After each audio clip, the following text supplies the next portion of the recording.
Hello, welcome to this weather update. It is about almost 8 o'clock, and we're going to look at first start off with all the storm reports from yesterday that occurred, and we have a lot of them. So there was even some damage in New Jersey and Union, thunderstorm wind damage, 52 mile an hour gusts in Hudson County. We have the 58. Some of this is stuff we've already seen before. 58 mile an hour gusts at Tribeca, Battery City Park. 53 mile an hour gusts at St. George. 42 at Breezy Point. These are that. Oh, this is the one that's impressive here. A 61 mile an hour gust in Wantaw with large trees down. Tree down across Wantaw Parkway. 51 mile an hour gust at Point Lookout. Tree down on Ketchum Avenue on Amityville. Thunderstorm wind damage. Trees down all over Lindenhurst, North Lindenhurst. Multiple trees down on Copeg Road. Thunderstorm wind damage in East Farmingdale with the partial building collapse onto multiple vehicles on Executive Boulevard. 52 mile an hour gust at Oak Beach. A 60 mile an hour wind gust around Babylon. Thunderstorm wind damage in North Babylon. Trees down on Deer Park Avenue. Thunderstorm trees down on power lines Richland Boulevard in Brightwaters. 61 mile an hour wind gust at Brentwood.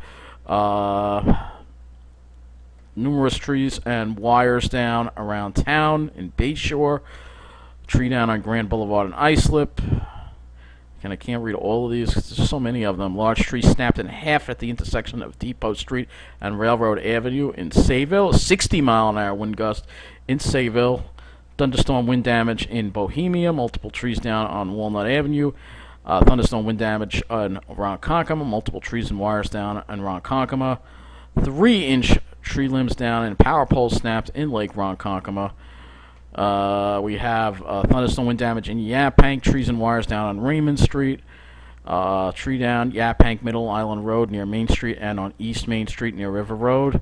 We have more damage in Yaphank, so it looks like it did actually cause some damage even further out east. Large tree limbs blocking westbound lane of Merchants Middle Island Road just east of William Floyd Parkway. Marine thunderstorm wind gust of 43 miles an hour at Ponquag. 40 mile an hour wind gust at Nassau Farms. 48 mile an hour wind gust at Plum Island. That was measured at 53 feet. Trees and wires down in Shelter Island as well. So huge mess across the area, and there are still more reports that we have to read. So we're going to go over here. We have more. We have another thunderstorm wind damage in East Hauppauge. A large tree branch down on Gibbs Pond Road. Tree down on Walter Avenue and Bunker Avenue. All right, and that was the one we read before. Okay, so there's a lot of damage going on across the area last night, and we still have 11,241 customers without power tonight. That is down significantly. But most of these are now smaller outages that they have to get to. Like I said, there's widespread tree and power pole damage in this area here. Still some fairly large outages here around. This is I guess you could call this North Babylon over here. Still have some large outages. This one is 107, not as large as before, but you still have a lot. It's going to take some time to get everybody back. Probably won't be until the weekend is over to get every single person back. But it's been this was a microburst type of event, not a tornado. But microbursts can cause even more damage because they cover a wider area, and the microburst pretty much, as the storm kind of collapsed as itself. Sometimes when a storm before it'll weaken, it'll collapse, and that's exactly what happened. So you had this microburst that occurred in Suffolk County as the storm moved east. So it really caused a lot of damage. Let's take a look and see how many people are without power. We're going to just look at the outages by area and see what we have here as far as the actual out. All right, so Nassau, we only have 173 out. The majority, almost everybody, is Suffolk County, 11,066. And if we go and look at the towns, you'll see hardest hit, Babylon Town, 4,321. We have 761 in Brookhaven and Islip still, the hardest hit, 5,308. And Smithtown, 573. So those are the hardest hit areas. They are saying everybody will be back by tomorrow night. So we'll have to see if they can actually accomplish that, because there is a tremendous amount of cleanup that has to be done to get this to fix everything. Here's the radar. We'll just take a quick look at it. There's been some showers activity off to the south. Nothing really for our area. I mean, just a cloudy, overcast day. Probably some showers in New Jersey, probably. But one thing that has changed is it's a lot more comfortable outside. So let's take a look at some of these observations across the area. We have 72 with a dew point of 56. So nice and comfortable here on Long Island. We'll look at we'll also look at New Jersey to see if they've got into the cool air yet. Somehow I doubt it. We'll see. Well, I'm sure they have, and we have an NA not available at Toms River. Let's see if any of these work. Wow, only in the 60s. So they've had some rain. Dew points are not available at Toms River. Apparently, there's some kind of issue once again with their system. So we'll have to use this one. We'll have to use the McGuire Air Force Base. So it's 69, but it's more humid there. Dew point 64. The dry air hasn't really reached them yet, but it is cool. The dry air will start trickling in as the night goes on. So let's now look at the satellite, and you'll see here some thunderstorm activity along this front, but you can see the front slowly seeping southward, and this clear air is what's going to be bringing us some really nice weather for tomorrow.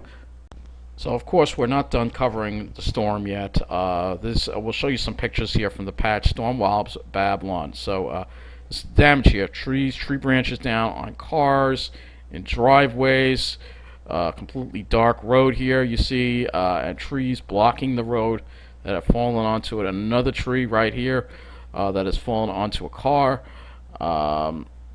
Another tree here that's part of this tree is snapped off. Power line snapped in half. Trees down everywhere. So this looks like a war zone here. Look at all these trees that have been knocked down. It's crazy. It's a shame to see all these trees being knocked down. Here's another one. That whole entire tree fell on the house. Another tree. Is this a video? Let's see if we can play it. Can't really see anything. So, yeah. Really crazy stuff going on. And then we have some more pictures here. This is ice slip. It's another tree that has fallen down. Another tree. Here is another tree that has fallen down on the road here. It's countless trees. None of them are pine trees, however. It's interesting to note. And here looks like a transformer exploding there.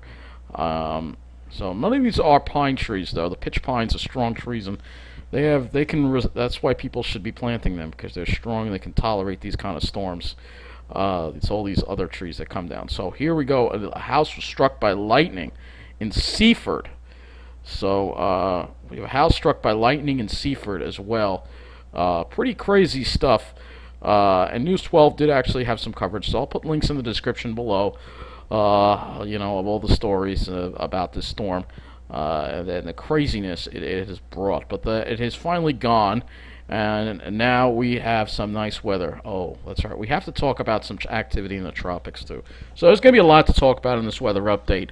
But we do have some nice weather coming in. You see right here coming in, we got this beautiful air mass right here coming in, and dew points are nice and low. They're going to be, you can see right here. We'll look at the Ventus sky, and I'll show you. This is a little inaccurate. Dew points are lower than this. But you can see here the dry air is off to our west, and we're going to be getting into that beautiful dry air for the weekend. So let's go and look at the models and see what we have heading our way. So you see this big, beautiful high-pressure system here. This is what's going to be building in and bringing us a beautiful day for tomorrow. See, it's building into the northeastern 2/3 of the country there, and then it kind of starts going offshore as we head into Sunday, and we get caught up in an easterly flow. And this is a little disturbing because we have this high here, and it's kind of acts as a block, and we have this. If anything forms in this area, it could wind up coming very close to our area. So this is looking at Wednesday here. And you see it looks like something forms. It's weak, but we have to watch it. It comes close to us, so we're going to have to see. And then another high builds in by Friday, and then one other high builds in. So we'll have to keep an eye on it, but it looks like we are seeing high pressure systems build in. But again, we have to watch the tropics because I think they're going to start getting more active as we head on into the longer range. And I'll touch on that again at the end of the video. Let's get a little closer. I'll show you how our humidity will be, how we'll be dealing with the humidity as we head into, the humidity is dropping. Obviously it's gone here. We don't have any humidity. It's very cool out, and that's going to continue. So into the weekend, into Sunday we go. Saturday, I meant. See dew points in the 40s across Long Island. Maybe a little more humid in New Jersey. It wouldn't surprise me, but Long Island and even New Jersey is going to have beautiful air, beautiful weather with low dew points tomorrow. And as we go into Sunday, humidity comes up a little bit, but still fairly comfortable. Still not that humid. Then we go into Monday, and we're still seeing lower humidity across Long Island. But you can see it looks like there's a warm front here. So south of that in Jersey, it is warmer and more humid. And then as we head into Tuesday, you will see we start to see the humidity start increasing. And there is that storm system we got to watch out for. Wednesday, Thursday, Friday, and I'm not going to go any beyond that, but you can see we're going to have some more pushes of dry air coming in, so that's the good news, that we're not going to see any really extreme humidity for any long period of time. Let's look at the temperatures now. One thing we also won't be seeing is much heat, so as we go on tomorrow, temperatures upper 70s, mid to upper 70s, may not even hit 80 degrees. For Sunday, a little cooler, I think, because we'll have some clouds around, low and mid 70s. For Monday, look at that, still staying, we're going to have this easterly flow across, so it's going to be very cool, low to mid 70s. As we head into Tuesday, same deal, mid 70s, not even an 80 degree on here. Gets a little hotter as we head toward Wednesday. Thursday and Friday, we start seeing temperatures rise. But again, I don't see any real heat waves here happening, so I think we hopefully might be done with the heat. We'll have a couple of hot days here and there. Well, as we get toward the end of the period, it looks like it could heat up for a couple of days, but nothing really sustained, hopefully. Time starts heating up into the cold front approaches, and that's always good to see. You want to have that, keep that heat away, So let's go and look at the cloud and see how we look at tomorrow, and you will see clear skies, even into New Jersey, but Long Island, the whole Northeast, we have mostly sunny skies. It will be beautiful for the weekend.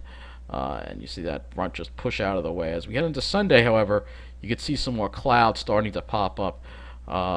Whether it might actually be clearer over New Jersey versus Long Island. But we'll definitely have more clouds on Sunday, Monday. It won't be completely overcast all the time, but we'll have more clouds. And then it looks like maybe toward Thursday or Friday we can have some more clear weather again. So let's go and look at Saturdays. Let's look at the NAM model and see how that handles the cloud cover here. So we'll look at the NAM next, and you will see here see, it all moves offshore a little bit in the morning, and then it's gone. We have a clear day, maybe more clouds over New Jersey, but I think Long Island will be beautiful. And then as we go into Sunday, there'll probably be some more clouds, but it won't be completely overcast all the time. Let's look at the radar and see what we have. So here we go. So here is the radar, and you can see the rain pretty much stays. We're not going to get any rain tomorrow, obviously, but Sunday there's the chance of some showers over the east end of Long Island. However, it's going to be very isolated in nature, and it shouldn't be any severe weather. Just maybe a shower or something like that. Probably not even a thunderstorm. So that's looking at the NAM. Now I want to look at some of the other models in regards to that storm system offshore. That we're going to actually take this out to the eastern U.S. and we're going to take a look at this storm system here that is offshore. So this is the ICON model, and I want to see, because this is something that we have to see, this storm that's forming here. This is something you have to be concerned about, and look at that, it's trying to hook back at us. So this is a disturbing pattern, because you have a blocking high here and trough here, and it could steer the system right up toward us. That's a concern. That's the ICON model. The GFS doesn't steer it toward us. This is the ICON. Let's look at the URO, which is actually it is related to. So as we look at the URO, it does keep it offshore. So hopefully it stays offshore, but this could be a tropical system here. We have warm waters offshore, warmer than they're supposed to be, and we're going to actually go to current storms now, and we're going to talk about this because it looks like, I think it has a name. Oh, this is Chantel. This is the one that is way, way offshore. All right, that's not the one we're talking about. We're talking about tropical. Oh, it's already a tropical storm. This is the one off the southwest coast. Beidou? I don't know. I thought that looks like something. Oh, it's an Invest, I think. Yeah, this is Invest 98L. So this is the one we got to watch for here. These are the spaghetti models here on Invest 98L. So it doesn't have any of them hitting us. All right, but it's something we just have to keep an eye on. That's all. As the tropics start to get active, El Nino's dying down, and we have these above normal water temperatures offshore, which we'll talk about here, and then I'm going to wrap up this weather update. You'll see here that we look at the ocean temperatures, sea surface temperature anomaly. I'll just show you the anomaly here. You can see we have a lot of above normal water, so it definitely is not good for a tropical development. So we'll just keep our eye on it. Right now, just enjoy the weekend. And thank you for watching this weather update, and take care.